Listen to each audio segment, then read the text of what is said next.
So the kind of staple two bans from red side from Fnatic have been Draven and Sylas. And with one of those bans being expended to the Sona, one of these champions is going to get through. And with the champion pool shrinking from Rekkles by taking away the Vayne and the Sivir, I'm curious if they're going to take away the Draven just so Patrick can't throw down the axe and say, okay, what do you have to take this on? Yeah, you almost have to ban the Draven because you're not going to pick it yourself for Rekkles. He hasn't proven himself to be a Draven player. So with Sylas open, Origen, of course, are going to lock that in. There's so many options you can use with this pick. You steal enemy ults, have a great team fight, have a great laning phase.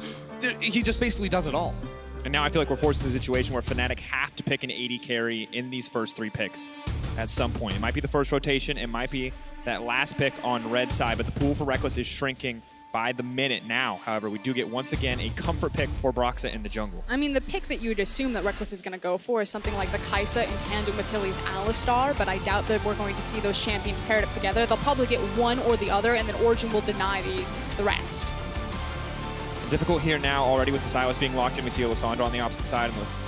When Sylas first came out, I feel like a lot of times the answer was to just not draft useful ults, but already getting 2 that give him a ton of kill pressure in the mid lane, paired as well now with the Skarner. Okay, so it's going to be the Skarner and not the Jarvan. Of course, this was banned in the last game, so Cold prefers to stick on this champion, force Fnatic to pay the QSS tax, and use that single target lockdown to initiate fights. Now for Nukeduck, the Rise is still open for him. He's proven that he's comfortable playing that up into the Lissandra, but has not been a pick that he's been able to overly dominate on so far this series. And when it comes to support champion pools, there are very few unique individual picks, Pyke being one that goes into the pocket of Hylissang, but the Tahm Kench, something that's unique to Mithy in terms of this matchup, something Hylissang almost never touches, but we have seen OG, when they can get control of the early game, take over the map with a pick like Tahm Kench. But they usually pair it in tandem with something like the Ashe or possibly even the Varus. So the thing that Tahm Kench lacks is, of course, the wave control and the wave priority down there, so you need an AD carry that can push quite safely, and then when you pair it with the Ashe, you have so much global utility between the Abyssal Voyage and the Enchanted Arrow. Yeah, and what that plays into is the 1-3-1 style that we've seen Origen be successful with. You can have a Sylas in a side lane or a strong split-pushing mid laner for Nukeduck.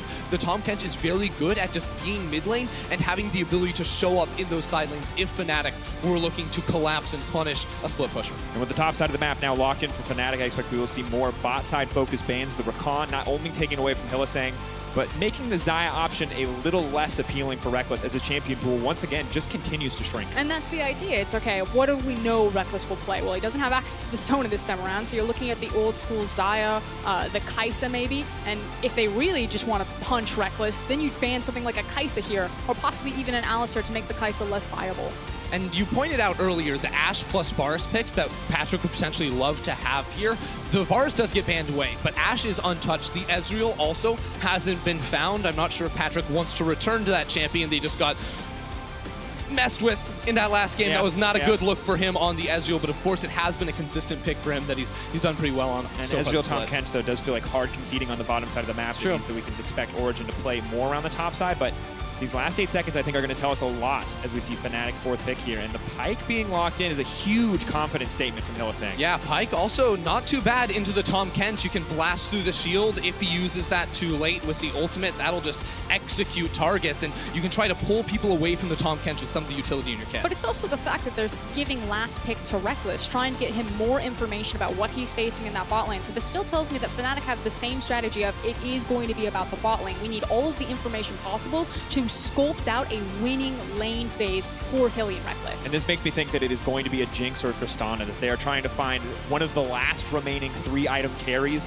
for Rekkles to pick up, something that he can be comfortable on. This is why they would want that perfect information. I actually really like the GP. So GP has been flamed a lot when the LEC top laners lock it in, just because he is so diveable. But when you have a GP, when you have something like an Ashe, and when you're facing a team like Fnatic who like to play around the bot lane, GP's ultimate means so much there because he doesn't have to participate in the fight. He doesn't need the teleport available. And again, it's throwing down the gauntlet and saying, okay, Mithy Patrick, now you get a cannon barrage on top of it. Can you hold this Fnatic bot lane?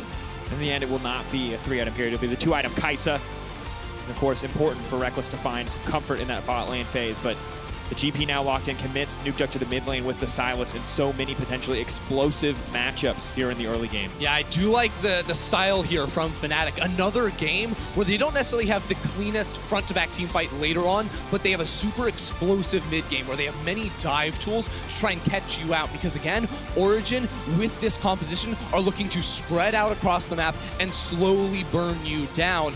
Fnatic are going to be trying to attack and stopping that from happening. But again, the Origen have to survive the lane phase, True. and GP can be punished. He can be dove. Rek'Sai Aatrox is so scary and potent. My eyes are actually on Broxah and Bwipo to get some love this game and really try to put Alphari down. Terrifying, though. If we enter the mid game, the potential for global pressure with the Ashe ultimate, the Tahm Kench, the Gangplank as well. And in the nightmare scenario where OG could find a lead in the early game, Sylas with Pyke ult is disgusting.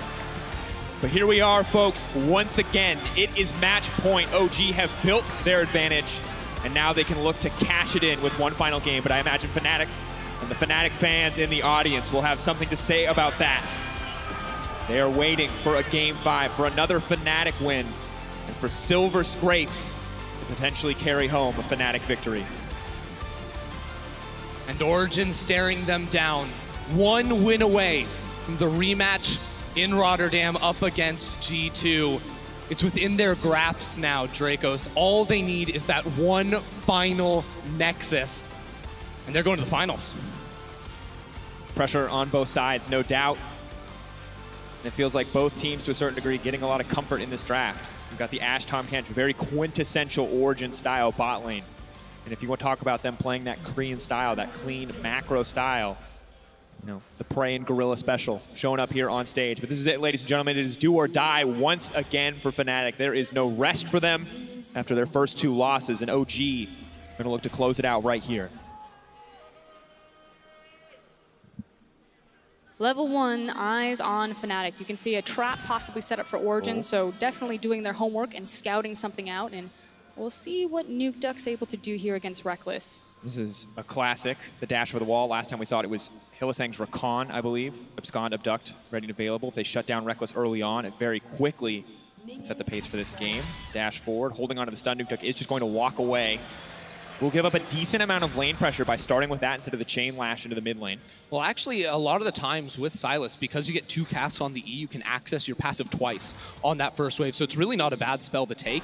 You also get the shield as well. So even as a melee champion, you're going to be walking up to the wave, approaching, and be able to soak up an auto attack or 2 incoming from Lysandra and try to contest for that level 1 push. Alphari trying to sidestep here, but a lot of damage Bwipo's laying down. Corrupting Pot is going to help him heal back up to full if Alphari wants to do it. Grasp as well. But reminder that you can check out Hylissang's POV. Twitch.tv/RiotGames2 is the place as we talk about how important this bottom side is for Fnatic. And for once, the POV stream didn't get baited. We finally have another really exciting champion on Hilly pulling out his Pyke, so good work there. Now what I was curious about is which jungler was going to play for the top crab. I think it's really important for Broxah here to secure this for Bwipo, so again, you can try to abuse this matchup, and that's why it's also so important that Nemesis is fighting hard for that priority. But you see the on the way ping, Cold wants to stop that. Yeah, and at the same time, Broxah is doing the path that Cold actually introduced to the LEC on Rek'Sai, where you start on the Wolves, go to red, go to Krugs. You get a very quick level 3 on the Rek'Sai, and also can confuse your opponents when you come up and look for a gank at awkward timings. He will see Cold walk into the river, so will not be able to contest for that top crab, and probably won't be able to find a gank either. XP advantage for now, though, will go in the favor of Broxah, but you can see Cold now moving forward, moving into the mid lane. Nemesis has to be careful here, only level 2. Did he take the claw? We're not going to get a chance to find out. It looks like he will back off, and now eyes on the top lane. Alphari with almost no mana. Bwipo potentially in trouble. Broxah now ready to step forward. Where's the flash going to be from Alphari? Has to time this one well. Bwipo in trouble. The flash forward, but a perfect knockup from Broxah denies it right there. Cold needs to pick his target. Alphari's already dead. Has to get to Bwipo. Biding his time, but if he overcommits here, he will just die as well. Bwipo going to dash out to safety zone. Incredibly low run, but ticking! Is it going to do it?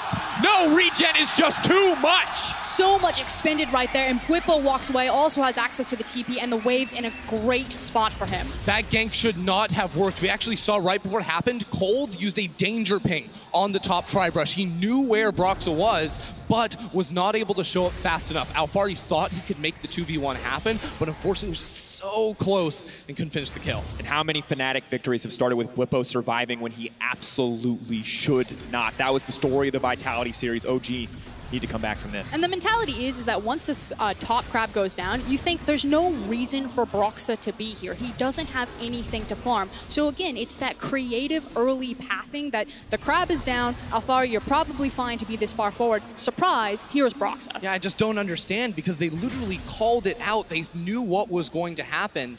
Now Broxah really wants to shut down Alphari, but it's too far into the tower. And you have to feel like Alphari just committed to the play, thinking he could find the kill and make it a 1-for-1 because he was 30 health away. And he was so incredibly close, but now it's turned this matchup against him.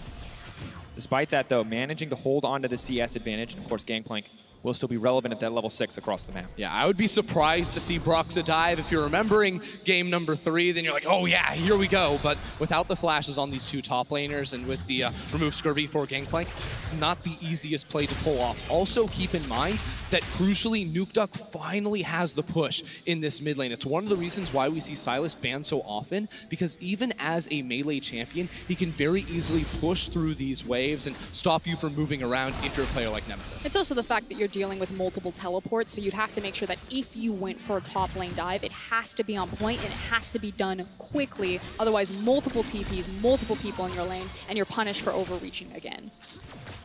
As we look across the map, it just feels like very high stakes in every single lane, and no one wants to be the one to mess up so far top. Just a big point as Alphari did kind of fail in that exchange, but the bottom side doing well so far, kind of waiting and biding their time. Ashe alone, getting a lot of that lane pressure early on with just the power of the volley, but Reckless and Hylissang firing back in the level 6 point for this bot side. On both sides, really terrifying. Yeah, both sides just TPing back. Gonna get the push down now. Of course, Patrick gonna be itemizing into the Bladed Ruin King first.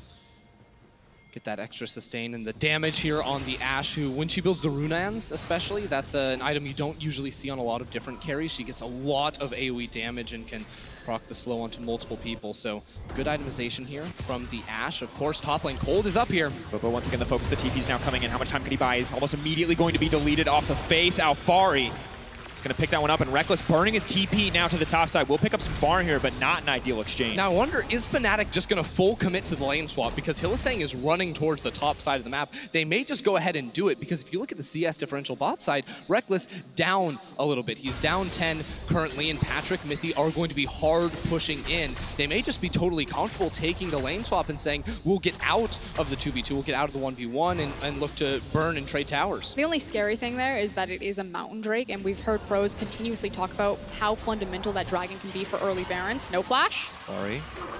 Good footwork. Look at this bot lane, though. Broxah snuck down in here. There is an Aatrox. It's going to be hard to pull this one off, though, with all summoner spells in the OG duo.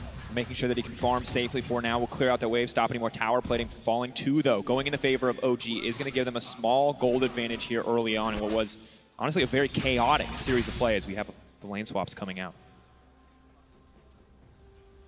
Now with Fnatic recalling, I think they might actually just go ahead and gun pack bot lane. They lost 2 turret plates and weren't able to get any of their own. So it wasn't ideal for Fnatic, it seems, to make this swap happen. Of course, they were in a tough position when Reckless was called up for the teleport, thinking maybe they could keep Whipple alive, but he was just level 5 and didn't have the ability to make it back. So they will come back bot lane, go even, and hope to maybe make a play in the coming minutes. Yeah, and it's not about just absorbing the spells from Reckless and, you know, putting him a little bit farther, that step behind Patrick. It also then buys Alphari time. So it's really nice for Origen that they've now itemized into the Sheen, that Alphari is going to have his flash back up and available, and he will have the cannon barrage up soon. So there's more opportunity as Origen just kind of like absorbed the last minute and a half with this weird lane swap type of situation. It's a little bizarre, but both teams, I think, surprisingly comfortable in this exchange. I imagine that after we saw the lane swap kind of originate in that Splice series, that nearly every team was probably practicing it, if they weren't already, to figure out exactly what they could do in these quick-fire lane swap scenarios. But now waiting to see the level 6s come in. Patrick and Mithy still only level 5 each. Reckless with that solo XP top lane, already at the level 6, so could try to use that to make a play here. Hylissang, Reckless moving in. Pyke, I believe, spotted as he was coming on the stealth up, and of course Nukeduck would have gotten a warning as he got closer, but they will back off, so no roam mid lane this time around. Does feel like the game's maybe a little bit slower than Fnatic would have liked it to be currently. It's just 1-1 on the scoreboard, 8 minutes into the game. It's definitely felt like the slowest game we've had so far all series, which if that is the case, then you do give the scaling advantage, the ability to play 1-3-1 over towards Origen. As it has not been the same story in this bottom lane. Patrick is doing just fine. He has not gotten attention from Broxah to be shut down just yet. I mean, for me, this Mountain Dragon is just so important for Fnatic specifically because you have someone like Kai'Sa. So if you have Mountain on top of Kai'Sa, your ability to just shred through objectives can completely change this game. If Origen try to play those side lanes and Fnatic just walk towards Baron and say, okay, we have Mountain, we have Kai'Sa, you must fight us. Yeah, can definitely be the case sometimes. Now, I'm looking at this draft again from Origen. I actually really like the Ashe plus Tahm Kench, and it's one of those things where you usually talk about the Varus and Ashe as interchangeable, but specifically in this game, Patrick has been using the Hawk Shot to spot out Broxah in his pathing, and that is so crucial here if you are on the side of Origen, making sure that he can't find those plays around the bottom lane and that Cold can track him. Reminder that Nemesis has no cleanse here. And he goes, he's going for the point. Click does lock him down. The claw not going to come out. They're just going to chain all the CC together. The Abscond, the Abduct, the Impale. Literally everything they can throw at Nemesis has been thrown. But his own ulti now coming out to buy a bit more time. But OG are first on the rotation with the power of that Tahm Kench, and they will find the kill. Broxah sneaking away the Dragon. Origen, I don't even think had priority in bot lane. They made the call to make the rotation up towards the mid lane. They say, we don't have to play through bottom lane. Nuke Duck is the primary carry of this team, and the solo lanes of Origen are doing so well. Now Fari actually dominating on the top side of the map is huge for this team. I mean, when we look at Bwipo, he is absolutely the high risk, high reward kind of player, and it honestly just feels like right now Alfari has his number, and that's never usually a good sign for Fnatic. Hold on, skirmish bot. Both sides can back off. Just quick trade there from Fnatic. High risk, high reward, Bwipo, of course. A lot of isolated deaths.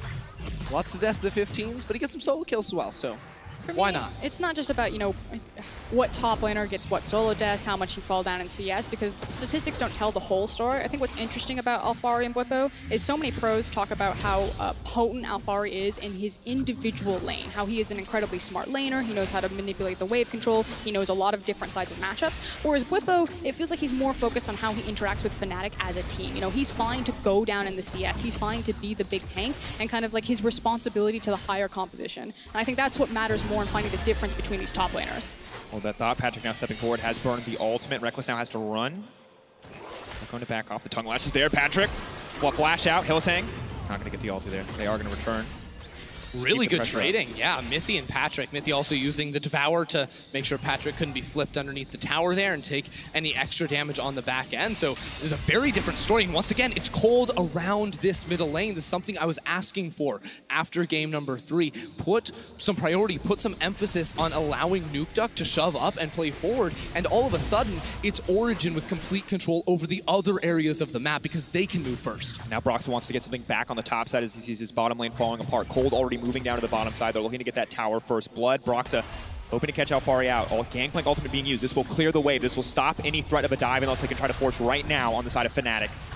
But no, good play from Alfari, kind of sniffing out the dive and using that ult just to clear away the wave. And again, it was a question about how confident they were going to be. Like you said, of course, Alfari could see the entire play before his eyes. Expertly played, says, no, I'm not even going to give you the opportunity. But also then Fnatic saying, we're not going to try to force this. Maybe 2 games ago, Fnatic would have tried for that play. Yeah, that's been something that plagues them sometimes when they over-push for those advantages. Now, quietly, while Fnatic only have the 1 kill, is Bwipo gonna have to get away. He doesn't have the ultimate quite yet, but Broxah was able to sneak away both the Mountain Drake as well as the Rift Herald. So it's not the early game performance that I think a lot of Fnatic fans would have liked to see, where it's heavy kill early game, putting money into Reckless's pocket, but instead is much more objective focused here from Fnatic, and they can hope to try and push back in terms of gold at the moment, because right now they are down, but the Herald should equalize that a bit. But the game feels like it's kind of on this knife edge where we're just about to open up the map, where towers are going to start going down with kind of the next rotation of ultimates, and once we're on an open map, I really like Origen's composition. You talked about the power of Ashe and Kench. One of the coolest things about Ashe is when she decides to go mid, that she can fire the arrow from Fog of War and just completely kill the mid lane tower kind of in one go, depending on who your ultimate hits. Yeah, and when you're thinking about Fnatic trying to force engagements of their own while Origen are splitting up the map, you wonder where is the hard engage from them? Yes, you have Lissandra, but she's relatively low range. Can you get on top of them? The Pike as well isn't the best tool necessarily. So in games where they have heavy leads early on where they have control of the map, it's really easy to execute on when the enemy has to come to you when they don't know where you are. But if Origen continues to play this slow style where they have vision advantages, they won't ever die to plays that Fnatic try to make. Bot lane tower will fall in favor of OG, but the Herald has been used top, and Bwipo steps forward to proxy the wave to make sure he can get some damage down here. Now, while gold is going into the pockets of the OG bottom lane, Bwipo going to take a lot of solo gold on the back of this Rift Herald play. We'll start to balance out this lane matchup. And you could see how vital that was between the gold difference that finally put him ahead of Alphari because he has been sitting behind or step behind this GP. Well, the thought hook does come out. Miffy has to be careful. There on the hill saying they're trying to disengage, but no, in the meantime, play coming out on the top side. It's just going to be Bwipo being deleted here. Alphari and Cold going to find the play. Yeah, Bwipo didn't even get a chance to pop the ultimate. Now Fnatic wanting to make a play of their own in the mid lane. Broxa and Reckless are here, but can they make it happen? Has connected on the Patrick, but now Miffy's going to try to save him. The flash out to safety. Patrick, the engage there, denied. The Tahm Kench coming in clutch. Yeah, Origen are able to win 2 areas of the map at the same time. It's Cold going top lane and mid lane as well, taking a very good trade here. Origen have just a really solid grasp on this game. But I feel like there's a tempo mismatch here because Origen just used a lot of their key ultimates and the Infernal spawns in 6 seconds. Whereas you look across the side of Fnatic, they have access to everything that they want as well as priority over the mid lane. So while it looked like Origen, we're picking up Bwipo, we're trying to make these plays into the mid lane, it's Fnatic who will have early rotation into Infernal. It's true, but Origen do look like they want to contest. Cold and Alphari both went for a reset. Cold immediately pathing down towards this side. Alphari was not so sure. He went a little bit, then he's back towards this top lane, and Fnatic were not willing to pull the trigger without good vision themselves. And right now, with Fnatic falling behind in this composition, it feels so difficult. It feels like OG get to play out what is a very nice, very simple game plan. They have the Tahm Kench, they have the Ashe, they have pretty much all the tools to dictate the pace, where the burden feels like it's on Fnatic to find a weakness, to find a hole in the armor and kind of exploit mispositioning. So Miffy and Patrick did both reset. Miffy has the Abyssal Voids, there's a teleport coming in, but the drag is going down very quick.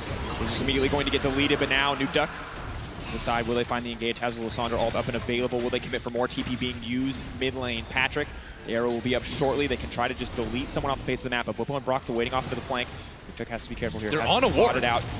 Move backwards, is not going to get the dash over the wall, and uses the Lissandra ult as well and gets nothing. And this is what Origen have needed when they want to push up on this mid lane, and they finally have it. Really nice, deep flanking vision, making sure that they understand their responsibility. Okay, we're here for the tower, we're here for the objective. Yes, we've lost the Infernal, but we can see that Fnatic are looking for that flank to the side and using pressure to zone them away to continue to chip at this mid lane tower. And now with the Ashe arrow back up, Patrick, this is your time to shine. You are looking at a key target to crack this tower. Yeah, when you have the numbers advantage, when you can use these globals to start something off from afar, it looks very good from Origen. I think you watch them right now and you say, I sort of want the more cautious Origen that we saw a lot during the regular season, that we even saw a little bit in their series against G2, as opposed to one that really jumped out and surprised us in Game 1 here today. Again, I just think this Origen comp really thrives on an open map, so I actually think that there's so much importance and so much riding on a really good arrow on this rotation of the cooldown. If Fnatic can absorb this,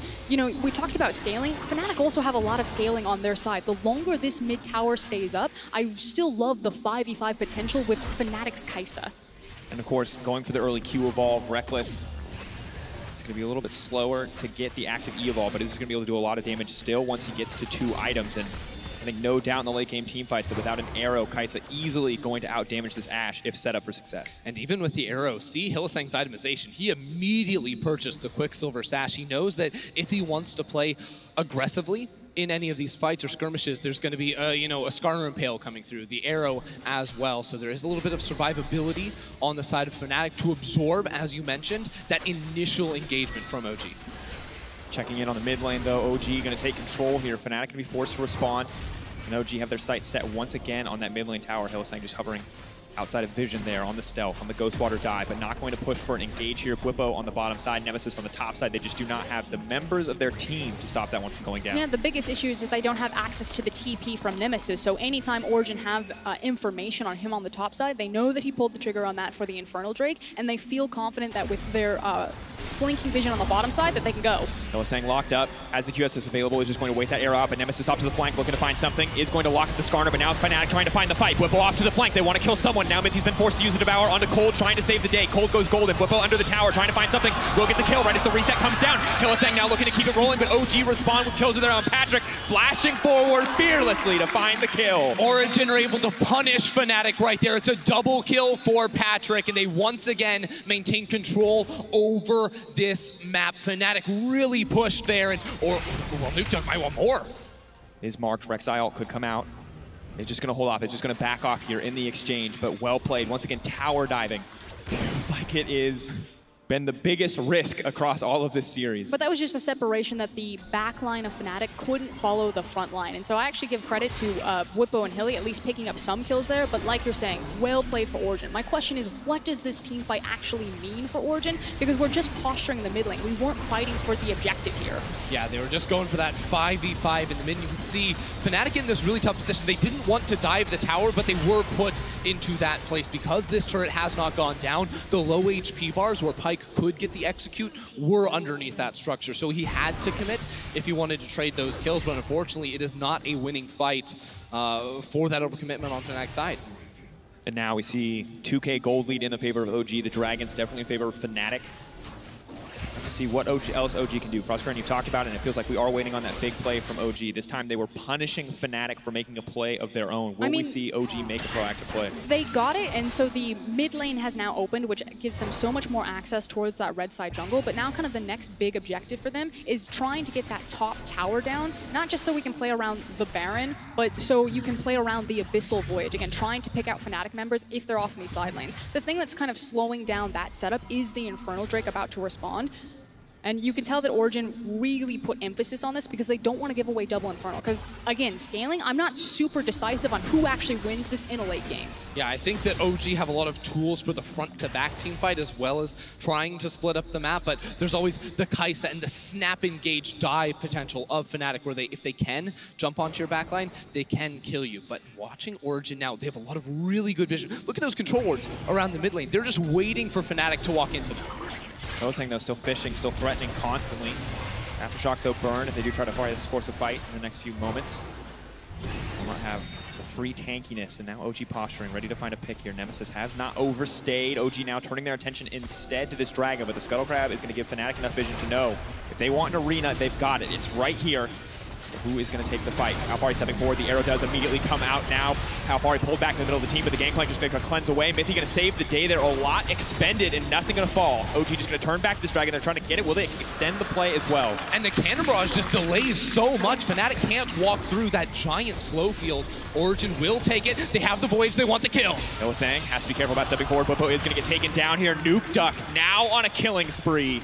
Can they move into Baron now? It's 21 minutes into the game. It would be very, very risky, but they have 30 seconds to play with. It's about sweeping out the passageway around the Baron to set it up for later. And again, that ping on the top tower, that's the next kind of crucial point that needs to fall. Although Patrick pulled, but does not care. He's happy to be pulled right back into the team. Mithy going to flash forward, gives Hylissang the tongue, takes him out, and now mid lane tier 2 is open to the OG team. It's a massive punish right there from Origen. They're going to pick up 2 towers there in the mid lane, the top lane pushing as well as you mentioned.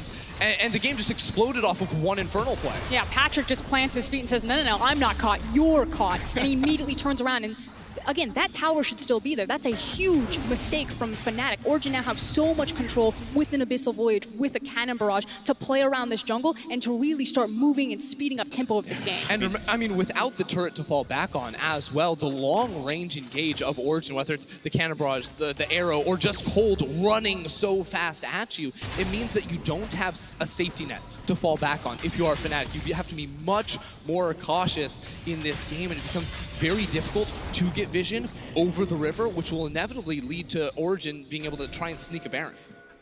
Nuke Duck biding his time, doesn't want to go over the wall and try to force the 1v1. Not sure where the remaining members of the team are. Instead, will focus on pressure, but it's not just this comp advantage where they are set up for success. It's also this massive gold lead that they've been building up as we look back at this fight.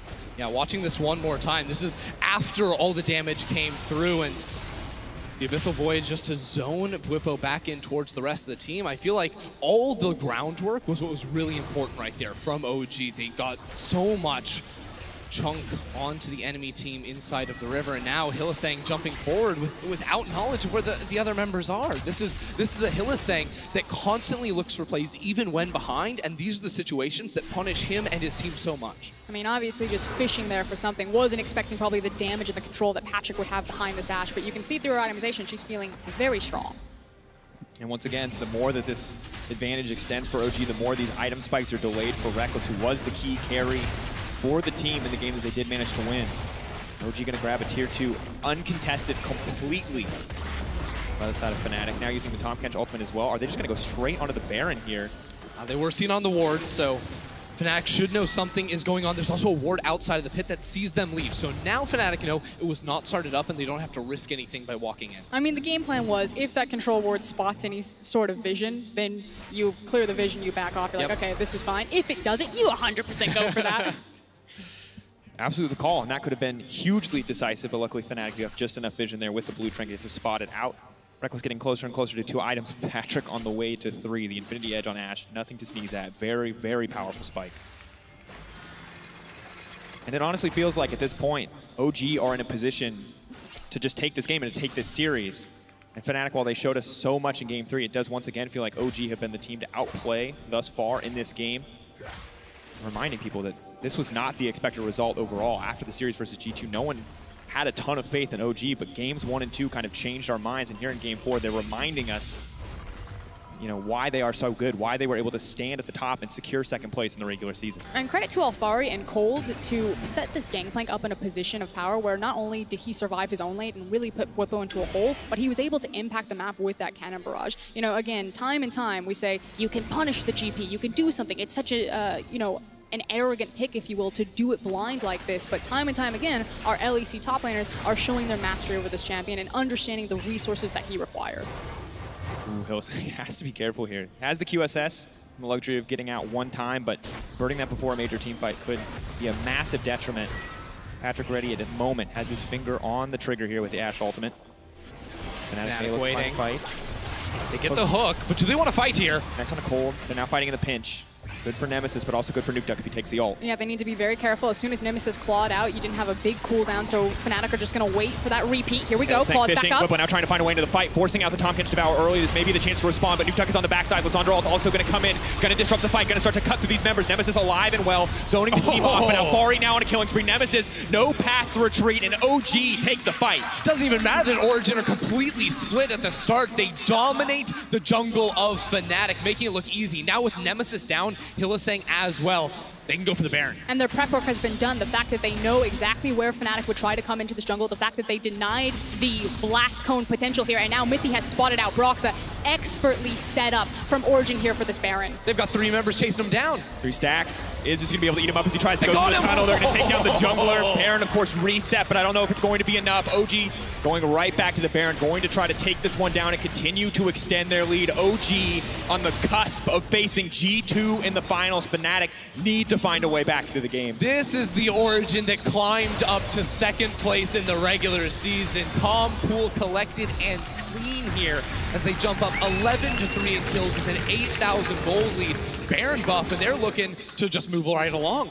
And the fact that they've done so over this best of 5 with so many different styles, showcasing why we respected this team, is really probably going to be cheeky. Maybe we'll look for a play here, but not connecting on the stun does limit the options. Of course, the execution for Pyke still very relevant, but only level 10 for Hylissang. You know, he's doing stuff.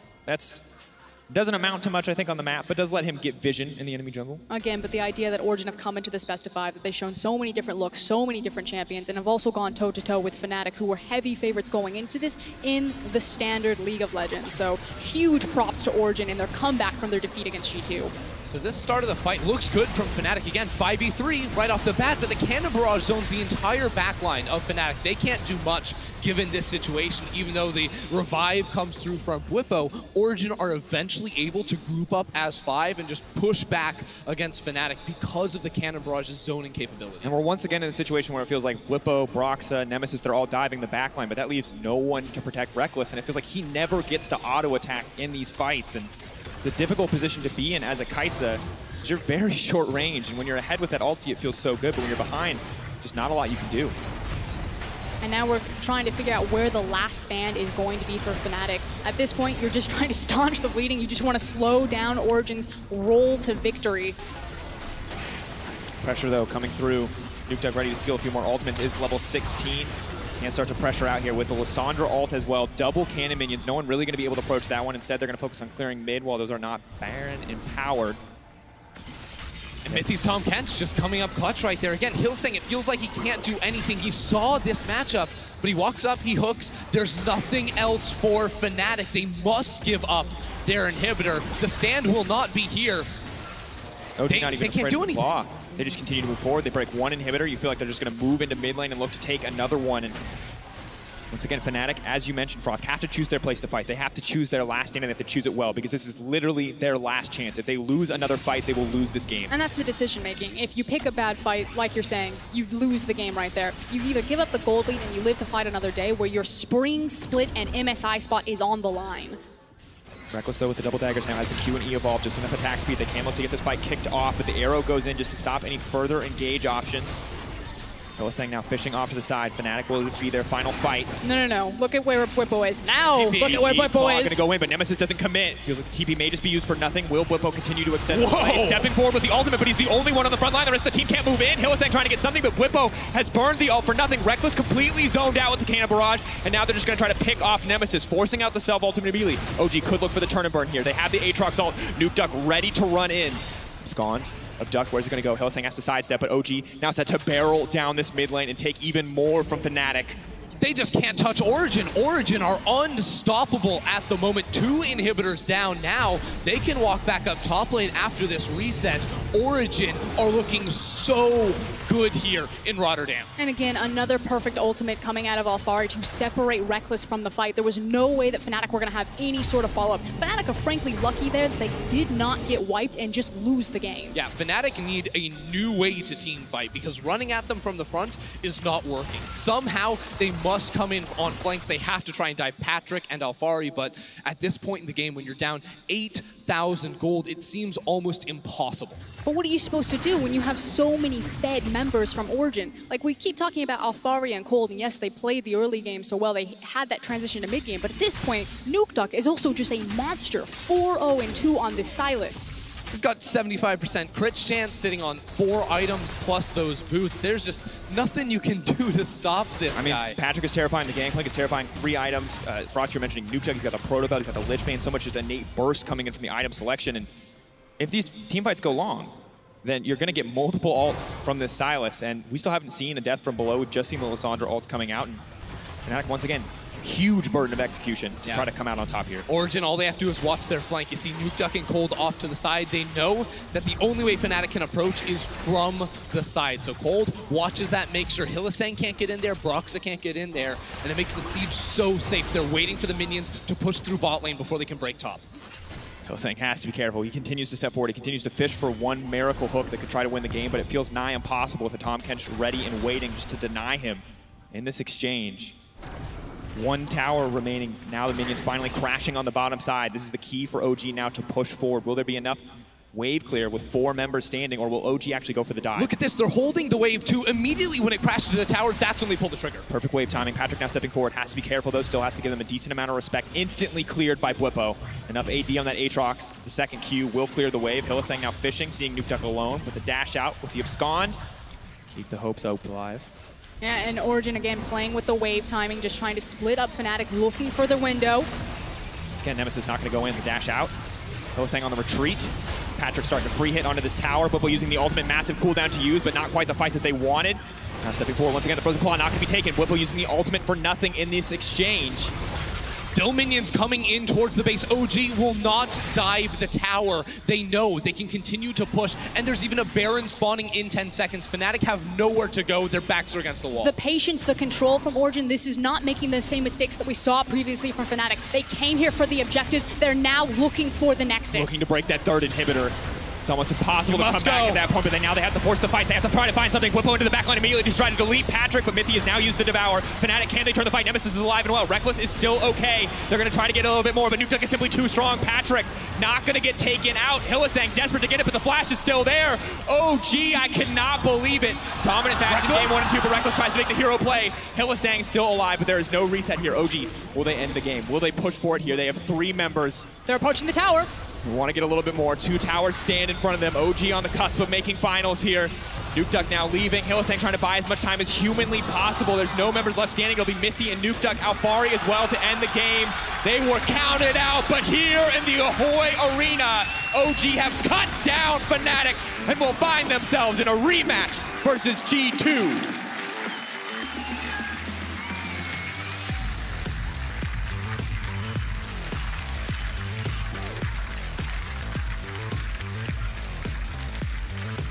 Origen came into the arena today, and not a lot of people thought they would walk away with a win, and certainly not in the fashion they did it. Domination against Fnatic, only dropping 1 single game, and they look strong going into the finals tomorrow. They are a team that are fundamental to their preparation. We've always talked about how Origen are the intelligent, the controlled, the methodical team. They didn't have the info to prep for G2. No one had seen what type of form they were going to be in. Against Fnatic, they had so much tape to look at. They knew exactly what they were going to do. They manipulated the drafts. They executed in the early game. They fought them in the late game. This is a completely different Origen, and we need to have completely different expectations. And it seems fitting that the final hurdle will be G2. Once again, a team that they do not have the luxury of a whole week to prep for. They are still against the wall. G2 still has that first place advantage. But they have the data of facing G2. Very true. Well, if you want your favorite to win Kia Player of the Series, you need to head over to @LOL Esports on Twitter and vote. 3 options, ladies and gentlemen. So that's what's going to come down to. It's hard to say, though. Who should be in the vote? It was such an incredible team effort, as it always is for OG. I'm going to say Nukeduck definitely belongs there, as well as Mithy, and I think then you have a flip-up between Cold and Alphari. Yeah, we'll find out pretty soon once that gets locked in, and you guys can go ahead and tally your votes. But honestly, on the other side of things, heartbreak here for Fnatic. They were at the World Finals last year, and they don't even have the chance in the finals in the LEC to go up and prove their worth to see if they can make it a spot to MSI. Instead, it will be Origen that has that honor, as you see them here on your screen. Mithy, Nukeduck, Patrick, but no doubt the entire team. You hear the crowd cheer, and Nukeduck once again, second back-to-back final for this man. He hadn't made one in so many years, but now summer in 2018, spring in 2019, coach of the split standing with them.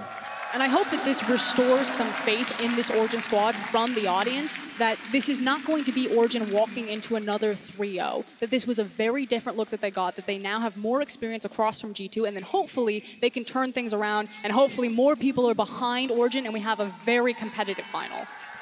I think going into tomorrow, everyone expects G2 to be the favorites, but as you said, Origen put up a very strong performance. And I just love what we saw. There was so much different variety. If you didn't have faith in Origen before, I hope you have some now after what was a nigh immaculate performance. Yes, Game 3 was one-sided for Fnatic, but every other game looked so good. And this man on your screen stepped up. He was clutch in every single one of Origen's wins. And OG were not the favorites heading into today. What did? They smashed expectations. And now coming in tomorrow, I feel like they can contest G2. And it's also about backing up the lens and looking at when Origen first came into the LEC. You look at this roster, you know, people are excited to see the brand Origen. People are excited to kind of see the return, but there was still a lot of question marks, specifically about a guy like Mithy. This roster is littered with the woulda, coulda, shouldas of the LEC. You got a guy like Nukeduck, you have a guy like Cold, you have a guy like Mithy, who have seen their highs, but you've also seen very low lows. So I think it just means so much that they found their redemption arc, at least against Fnatic, and now they get that second chance at their revenge arc